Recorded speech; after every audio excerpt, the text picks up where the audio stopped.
It took a decade of failure, silence, and hard mornings to learn what I am about to teach you. Life does not wait. It never has. The sun rises whether you are ready or not. The world turns whether you've made peace with yesterday or not. And time moves forward no matter what you are carrying. Every morning you open your eyes is a gift and a warning. A gift because you are still here. A warning because the people who were here yesterday may not be tomorrow. And the version of you that could have started, that version is aging with every excuse you make. Think about that. People you once knew have moved on. Opportunities you believed would wait have vanished. Moments you thought were permanent are now just ghosts. The world did not pause for any of them, and it will not pause for you. This is why mornings matter more than almost anything else in your life. Every morning is a decision, a declaration of who you are choosing to become today. Will you repeat yesterday, or will you rise above it? Here is the truth most people never want to hear. No one is coming to save you. People are too caught in their own storms to carry yours. And that is not a tragedy. That is the greatest gift you will ever receive, because it means the power to change your life belongs entirely to you. But here is the warning. If you don't build your own dream, someone will gladly hand you a wage to build theirs. If you drift without direction, the world will assign you a direction, and it won't be the one you wanted. Today, we walk through 7 Stoic truths, principles that took me years of pain and reflection to understand.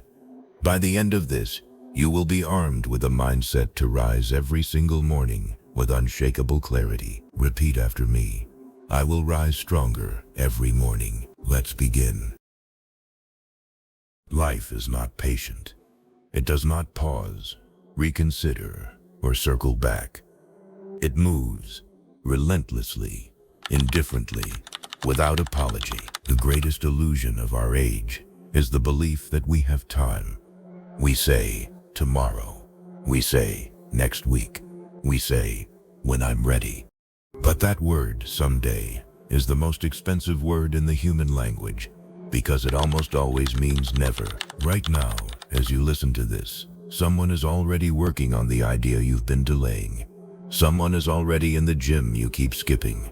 Someone is already building the version of the life you keep promising yourself. The world is not slowing down for your hesitation. It is accelerating away from it. Do not act as if you had 10,000 years to live. Death hangs over you. While you have the chance, while you still can, be good. Marcus Aurelius, Meditations. He was not being dramatic. He was being precise. You do not own tomorrow. You do not even own the next hour. You only have this moment, this breath, this morning, and what you do with it is the only thing that will ever truly matter. Think honestly. How many mornings have you said, I'll start next week, only to find yourself in the same place 6 months later? That is not failure. That is what happens when you believe time is infinite. It is not. The worst pain in this life is not failure. The worst pain is reaching the end of your road and realizing you never even tried, that you watched, that you waited, that you let life carry you instead of riding it. So what does this mean for your mornings? It means the way you begin each day is not a small thing. It is everything. If you begin with purpose, you move with life. If you begin with distraction and delay, life moves without you. Here is your one commitment starting today. Never let a morning go to waste. Not perfectly, just intentionally. One step, one action, one decision that belongs to your future. Comment this now. I will not wait for life. I will rise with it. Here is a truth most people discover too late. If you fall, the world does not stop. Your role gets filled. Your responsibilities get reassigned. And the people who love you, they will grieve, and then they will adapt. Because life does not stop for fallen soldiers. That is not cruelty. That is reality. And once you accept it, it stops being frightening and starts being clarifying. Because it means the most important thing you can do for everyone around you is to not fall. You cannot build an empire from ruins. You cannot lead others from your knees. You cannot pour from a cup that was never filled. Yet so many of us live as though sacrifice means dismantling ourselves for everyone else. We skip sleep, neglect movement, poison our minds with noise, and call it discipline. It is not discipline. It is slow destruction, wearing the mask of devotion. Guard your mind as a general guards a fortified city. If the city walls collapse, everything inside falls. Epictetus, paraphrased from Discourses. Your body is the vehicle of your entire destiny. Every dream you carry, every person who depends on you, every goal you intend to reach, all of it travels inside this one vessel. Treat it accordingly. What does this look like in practice? It means food that fuels, not poisons, movement that builds, not breaks, sleep that restores, not just fills the gap between exhaustion and alarm clocks, and silence, real silence, that sharpens the mind instead of numbing it. Many people resist this because they believe self-care is selfish. Let me dismantle that belief now. The most irresponsible thing you can do is neglect yourself. When you collapse, everything that depends on you collapses too. Caring for yourself is not selfishness. It is the most serious responsibility you carry. You have power over your mind, not outside events. Realize this, and you will find strength. Marcus Aurelius, Meditations. Each morning, before the world claims you, claim yourself first. 5 minutes of movement, a glass of water, one clear intention. These are not luxuries. They are the foundation that everything else is built on. 2 people wake at the same hour. One reaches for the phone, fills their mind with comparison, envy, noise. The other breathes, moves, sets a single intention. Who handles the storms of the day better? Who remains unshaken? That discipline, that 5-minute investment, is the difference. Comment this now. I take care of myself first, because my dream depends on it. Regret is the heaviest weight a person can carry. It doesn't announce itself. It just accumulates, silently, until one morning you realize it has been slowing you down for years. How many mornings have you woken up and immediately reached for the past, replaying the decision that broke something, revisiting the opportunity you let slide, reliving the moment you wish you could erase? That is the trap of regret. It makes the past feel present, as though it is still happening, still real, still able to hurt you. But here is what the Stoics understood with absolute clarity. We suffer more in imagination than in reality. Seneca, Letters to Lucilius. Regret is suffering in your imagination. You are creating pain from something that no longer exists. The past is gone, sealed, immovable. The only power it holds over you is the power you continue to hand it each morning. So here is the shift that changes everything. Stop asking why this happened to me. Start asking, what did this teach me? That one question transforms every failure into a lesson. Every broken relationship becomes wisdom about who you are and what you need. Every wasted year becomes the exact teacher that motivates you to stop wasting the next one. But understand the danger. Regret doesn't just hold you in place. It blinds you to what's in front of you right now. Driving while staring into the rearview mirror is not nostalgic. It is how you crash. That is precisely what regret does.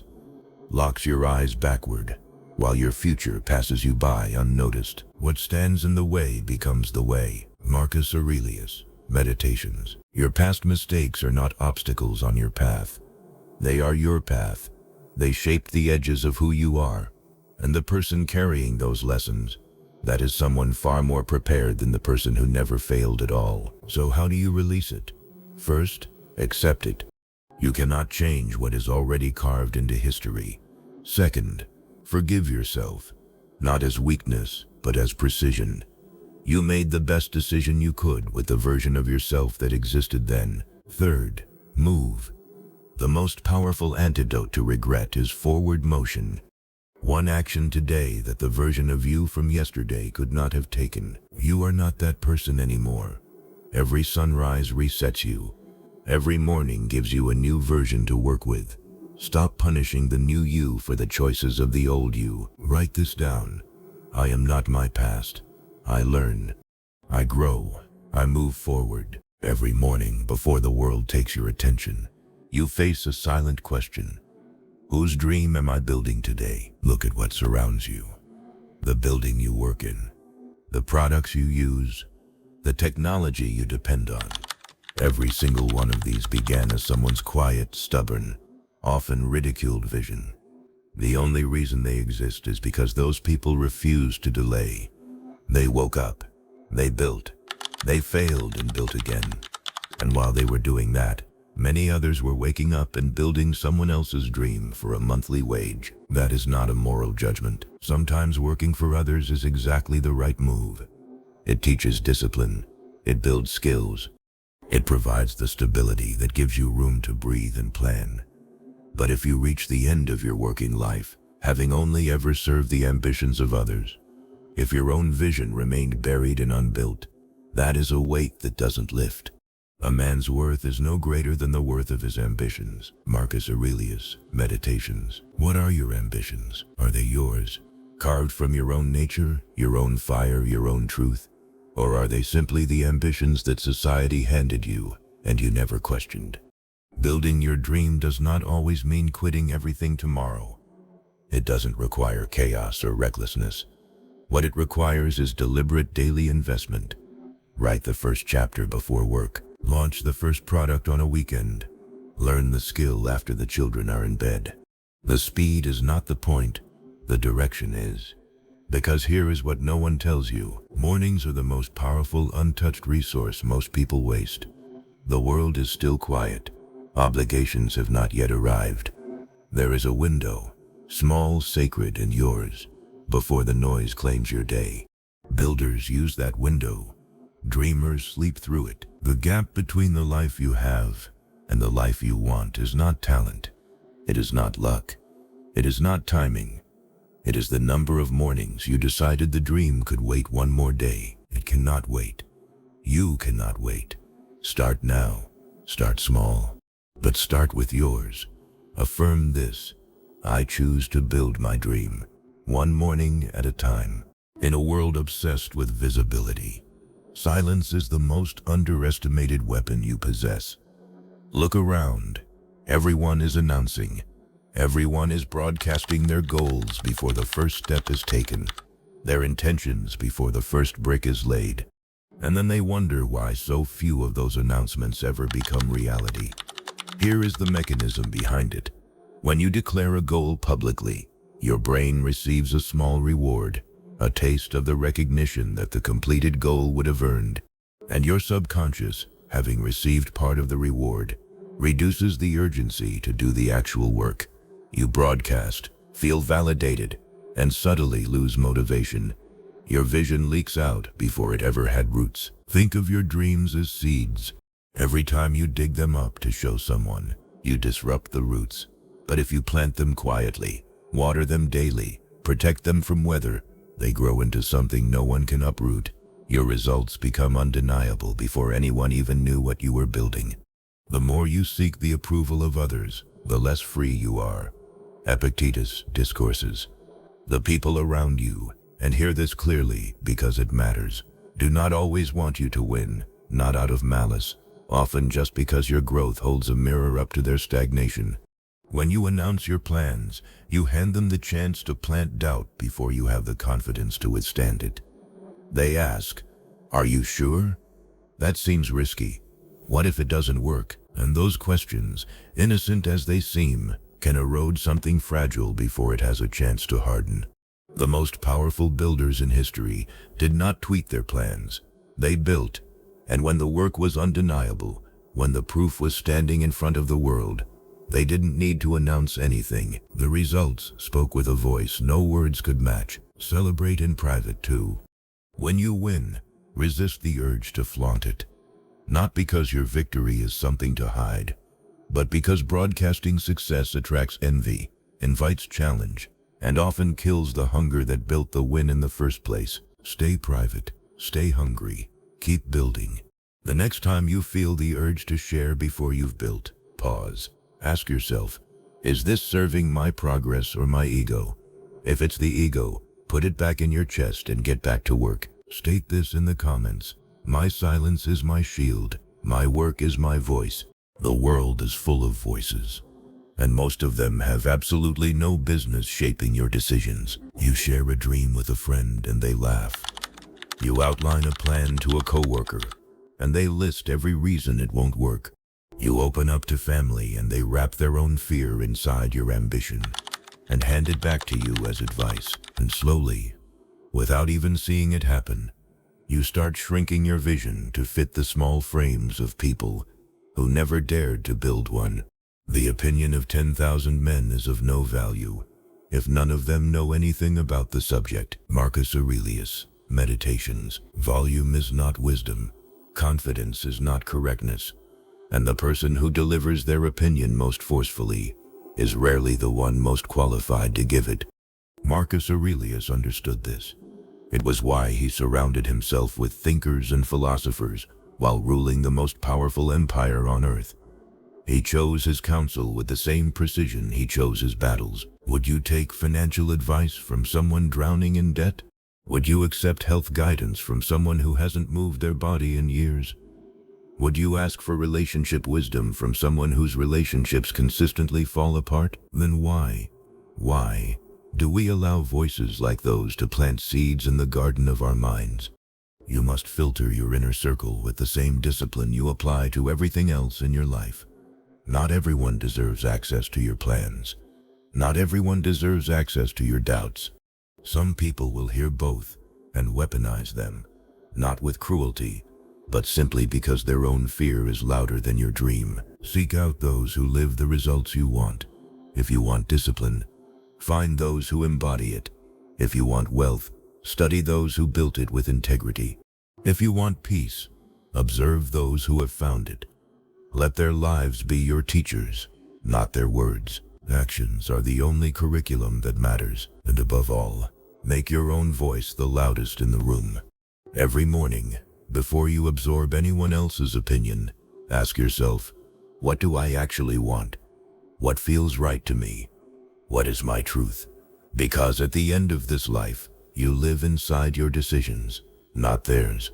Affirm this. I will only let into my mind the voices that lead me toward the life I want. Life doesn't care about your reasons.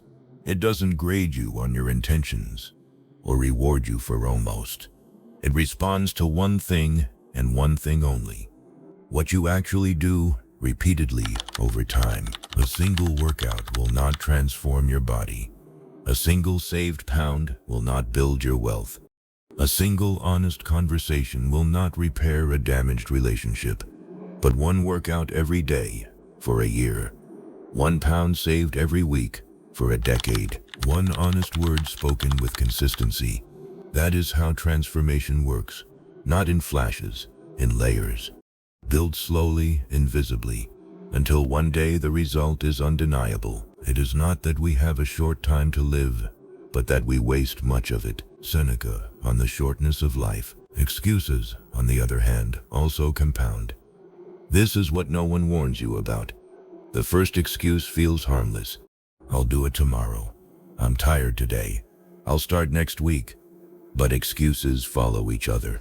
1 becomes 2, 2 become 10, 10 become the invisible architecture of a life built on delay.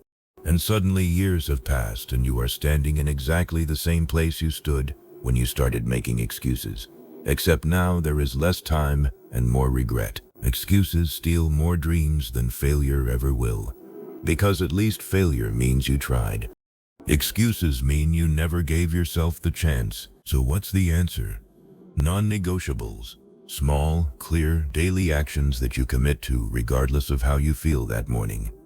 Not because feelings don't matter, but because discipline is not built on your best days. It is built on your worst ones. Anyone can be consistent when they feel motivated. The elite, the disciplined, the ones who actually build things, they show up on the days they don't feel like it. Those are the days that define them.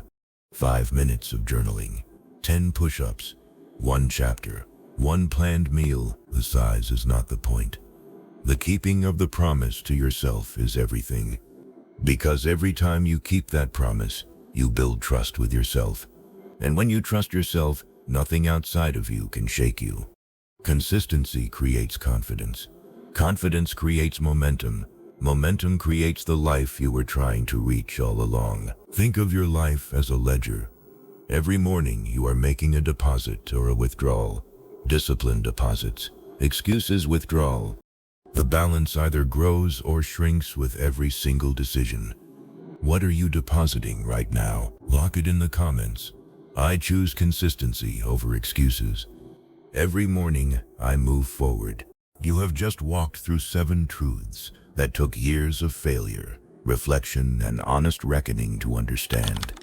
Life waits for nobody, and neither should you. Self-care is not selfishness.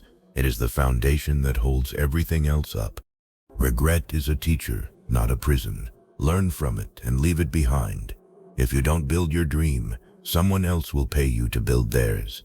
Silence protects what the noise would destroy. Not every voice deserves a place in your mind. Choose your counsel with precision. And above all, consistency is the only thing that compounds into the life you actually want. Every morning is a decision point, a threshold. On one side, delay, drift, and yesterday's excuses. On the other, intention, action, and the slow, quiet building of something that is entirely yours. I cannot walk your path. I cannot make the choice. But I can tell you this with absolute certainty. You are not powerless. You are not too late. You are not stuck. Every sunrise is a second chance, dressed in gold and silence. Don't scroll through it. Don't sleep past it. Rise into it. Hold this with you. Write it somewhere. You'll see it tomorrow morning. I rise stronger every morning. I will not waste the time life has given me. Because life waits for nobody.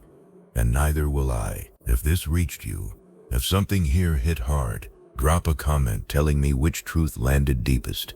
Like this video, subscribe if you want more Stoic principles for the modern world, and share it with someone who needs to hear it today. Rise well,